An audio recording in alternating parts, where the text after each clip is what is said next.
But this actually reminds me, I read this interesting, this take on what propaganda is. I don't think this is entirely accurate, but it was an interesting theory that propaganda, like you see something ridiculous, like 98% of the population approves of what the Chinese Communist Party is doing. And so like you might think, oh, that's laughable. Obviously people won't believe that. That's not what the propaganda is about. The propaganda is there to be clear that it is propaganda. So people know this is what the government is doing. This is the lines they are drawing. Don't cross that. It's meant to remind you of who's got the sword over your head. Interesting.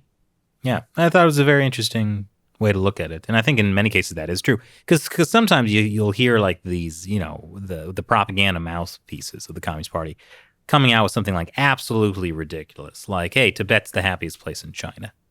That might not be accurate because that's, geared towards the Western world. But yeah, like some of the lines they come out with are just so unbelievably stupid. Like, why would anyone believe it? Well, the point is that they don't. It's like it's the party speak. It's like, you have to go along with it. Right. I mean, I think that for people inside China, it works better. I think for people in the West, what's much more insidious is the targeted disinformation where, this comes in many forms. Like one example is China will release some statistics which are made up but done in a way that sounds reasonable, and then get Western reporters to use those statistics. And they're like, yes, it comes from the Chinese government, but they still report it because they don't have any other source, right? The coronavirus is a good example. Like the number of people who've died or whatever the statistics are. And so they use Western media to push specific information, right? Or they'll help arrange an interview with someone to push an idea. And reporters will quote them. And maybe the reporter's like, oh, I don't want to be biased. I'll also interview someone else. But the fact is the Communist Party has snuck their person into that Western media report. And then that circulates around and around the Western media because everyone copies each other these days. And so that's the disinformation that pushes out, and it's not going to be perfectly in line with what the Communist Party wants, but it's enough so that it generally is the main idea of what the party wants. Well, one thing I've been very impressed by is by how they've managed to essentially turn the conversation and a lot of these things into the, convincing people to be afraid of angering China. When something comes out and they'll, the foreign ministry spokesperson will react very harshly or something. And then the headlines that come out are blah, blah, blah happened, angering China, right?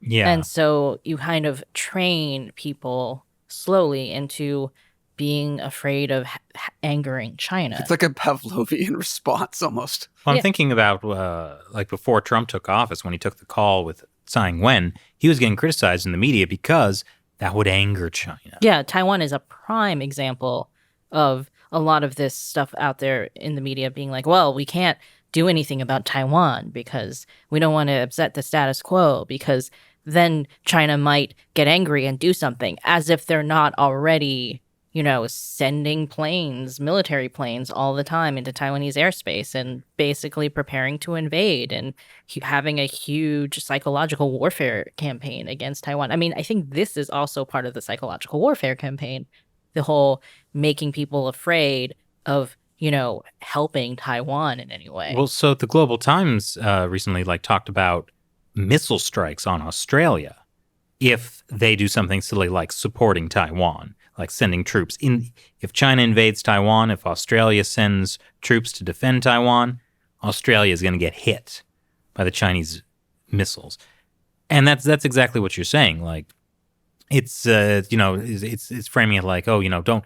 A fight with China is going to be so bloody. You don't even want to get involved. Just give up now. Interestingly, there was a Global Times article that was called something like the U.S. would lose a war. Yeah, over Taiwan. And I can't remember the guy's name, but the person who wrote this article was a retired Marine. Really? Who is currently working in the Pentagon in a civilian position. And at first I was like, how the heck is he allowed to place an op-ed in the Global Times, Mhm. first of all, which is, a registered foreign agent or supposed to be a registered foreign agent in the US. And also it was just full of things that were kind of defeatist and about how the US shouldn't get into it over Taiwan. It's not worth it. It was just really odd to see this. And then also seeing in Western media, like somebody had written a op-ed in the New York Times recently that said the same thing, that called Biden's Taiwan strategy reckless, Mm-hmm. because the idea was that, if we keep, helping Taiwan and putting China in this tough situation, they're going to have to respond, and the US is going to inflame the situation. Yeah, we just need to, back off. Like with Hong Kong, just back off and everything will be fine. Yeah, just let China take Taiwan. China loves peace, Yeah. according to the Global Times. Global Times. Yeah, I mean, this country has its quislings too. It's just stunning to see that message come through on Chinese state-run media and Western media, and you're kind of like, what's happening here? Yeah. Why is this now the thing that people are talking about? That's the disinformation campaign at work, and it's very insidious. And like, you definitely don't see the opposite happening, where like, Chinese people are writing op-eds that are anti-Chinese government in media that are published or available in China. No, because they're in prison. There you go. Well, that solves that problem. Yeah. I mean, it's kind of fascinating and horrifying to watch this happening, right? And you're like, are people noticing? Yeah. Is this going to actually influence people? Is this going to influence U.S. policy? Well, this is why we were talking about on China Uncensored, the idea of like us creating like some kind of PowerPoint material or something to get people to actually sort of spread the word about China, because American society needs to know about China. All the time I meet people who just know nothing about Yeah, China. I mean, I'm not sure a PowerPoint is like the most engaging way to do it, but yeah, there's something. I like PowerPoint presentations. You're pretty good at them. I am. Thank you. I hate PowerPoint presentations. Do you? What kind of presentations do you like? Really to sit through? Yeah. If your baseline is to sit through, it's already, we know it's. I worked in corporate America for many years. That will cure you of any love of PowerPoint presentations. Right. Well, I developed a lot of PowerPoints for the sake of training like aspiring journalists. And so I used them to train people, and I had to see results. So I developed them very differently than what you do in corporate America. So, it's like you got to have a combination of like information and like images that are striking, and like splice it in with some videos and tell some stories. It's like it's a different ball game. People would pay for this kind of PowerPoint advice, and you're getting it for free. Only $1 or more per episode on the China Uncensored Patreon. Yeah, or the China Unscripted Patreon, which you can, patreon.com/China Unscripted. So That's true. We haven't really promoted that on the show, but we do have some patrons already. So anyway, thank you very much for that. But yeah, so PowerPoint presentations are a good way if you want to like, talk to your school or talk to your office. Yeah, okay. Or a hot date. Yeah. Bring the PowerPoint. Yeah. Yeah. I see that you've had a thrilling dating history, Chris. It's great. I asked someone out on a date, give them the China rundown, and then the next day I get to ask somebody new out. Exactly. So I get the word out quick. Oh, fantastic. And you assume the first person is just too busy spreading the China news to other people to get back to you for a second An date. activist activated. Yeah, there you go. Yep.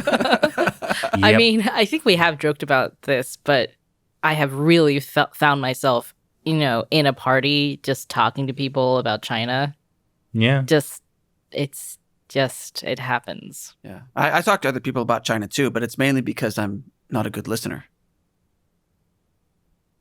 Well, speaking of like how this propaganda gets used, the Chinese Communist Party is on a huge propaganda push about Uyghurs. And now I'm not quite sure where this falls in line with what I was saying earlier about propaganda, because some of the propaganda is just so unbelievable. It's like I can't imagine that they actually expect the West to swallow some of it. But it is the latest, probably one of the biggest propaganda issues for the Communist Party right now. Yeah, I saw a Global Times article the other day that was about, how the West just ignores all of the festivals and happiness that's currently happening in Xinjiang. And the first line of the article was literally about how this Uyghur guy was, wearing traditional costume and a hat, dancing happily in the square to celebrate the end of Ramadan, Hey, remember when we had the Uyghur on who tried to start a kindergarten for Uyghur children and was raped in prison for it? Yeah, it's that totally didn't happen. What do they think? What prisons? I think what rape? They've definitely gone. I mean, he was probably a liar. That's the way they go for the Uyghur people who have come out and are, talking about their experience in these camps or prisons or detention, whatever. Wait, but if all the Uyghur people are happy, why would any of them lie? They listen to foreign forces, evil U.S. or terrorists. Yeah, Matt, isn't that just the basic thing that, of course, they're puppets of Western imperialism? Yeah, that must be. They're deceived. All the Western imperialist propaganda that's allowed through the firewall into Xinjiang. Well, I mean, these are people who are now in the West, so obviously they've been co-opted. Right, of course. It's just almost too easy to kind of come up with that type of answer. And I think this is why they have these, even if nobody's going to really believe that everybody's happy at dancing, you have this is like the counter narrative that they have so that they can basically use that as, well, this is, if you're, and then blame them, right? Blame the West for, not looking at what's really happening in China. Or they blame the West for the problems the West has. Like, no, don't talk about Uyghurs. What about, well, so like in some posts I've made about what's happening in Xinjiang this week, like there's been a bunch of people, there have been some people who have been said like, well, what about U.S. support for Israel and what they're doing in Palestine? How is that any better than what's happening in Xinjiang? Well, I mean, Israel's not putting people in concentration camps and using gang rape as a form of torture. I still remember this CGTN reporter standing in the middle of the square in Kashgar and talking about how she couldn't find any genocide. And we used that in an episode, but we didn't show the part in between where she basically said, I didn't find any genocide. Probably the U.S. is talking about genocide because, the U.S. had a lot of genocide in their past. How they treated the like blacks and how they treated the Native Americans. And, they probably feel that you have to have genocide to have a prosperous society. So they're just projecting that genocide onto China, which we don't have any genocide. Though it's funny when that kind of logic backfires in their propaganda. I'm thinking of, I think it was Thailand, where they were, like something was happening and then they pulled like the whole, what about your government? And they were like, we hate our government too. Yes, it was the whole Milk Tea Alliance thing. Yeah. Where the Thai people were kind of standing with Taiwan and standing with Hong Kong. And then the Chinese, 50 centers or,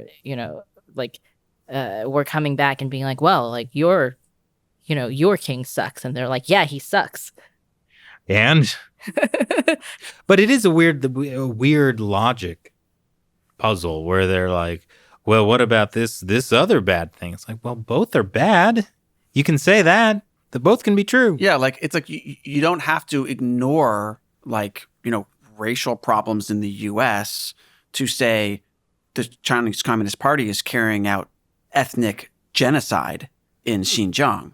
Like, both things can exist. And I think the biggest difference is that whereas the Chinese Communist Party completely denies everything, the U.S. is addressing it like in the media, in the government, on social media, like it's a totally okay thing to talk about and address. And there's like steps being taken and laws being passed to look at historic injustices. And you can agree or disagree about the extent to which those have, taken place, and there is that discussion in the U.S., which is another healthy thing that there is, where there isn't There in can China. be discussion. Yeah.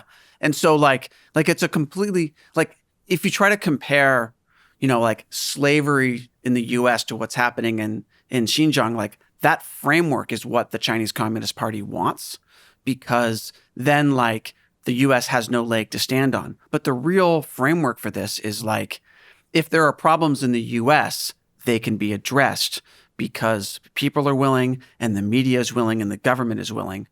And if the government's not willing, the media is independent and can push the government, right? And in China, you have none of those mechanisms because everything is under state control. I mean, I think the U.S. does have a leg to stand on. This is part of but the Chinese Communist Party is trying to convince you that you don't have a leg to stand on. And this is what I tell my dates.